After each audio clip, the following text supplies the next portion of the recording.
এসে তৃণমূল কংগ্রেসে আজকে যোগদান করলাম। মূল উদ্দেশ্য হচ্ছে যে আমরা যে কোনো রাজনৈতিক দল করি না কেন, আমাদের উদ্দেশ্য হচ্ছে সমাজের জন্য কিছু করা, মানুষের জন্য কিছু করা। আমি দীর্ঘদিন চিন্তা ভাবনা করলাম যে মহামাটি মানুষের সরকারের নেত্রী মমতা ব্যানার্জির যে উন্নয়ন, সেই উন্নয়নের ধারায় নিজেকে সামিল করতে হবে, সেই উন্নয়নকে মানুষের কাছে পৌঁছে দিতে হবে, মানুষের সম্মুখে থাকতে হবে। তাই আমি আজকে দিদির যে সৈনিক হওয়ার উদ্দেশ্যে আমি যোগদান করলাম।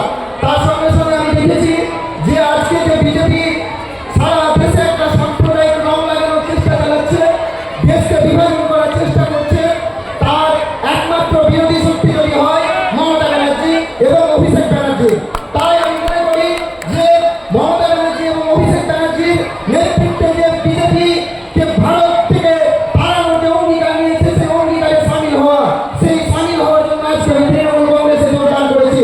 আমাদের জননেতা বিধায়ক জাকির হোসেন সাহেব এবং শাসক খলিলুর রহমান সাহেবের হাত ধরে আজকে আমি তৃণমূল কংগ্রেসে যোগদান করলাম।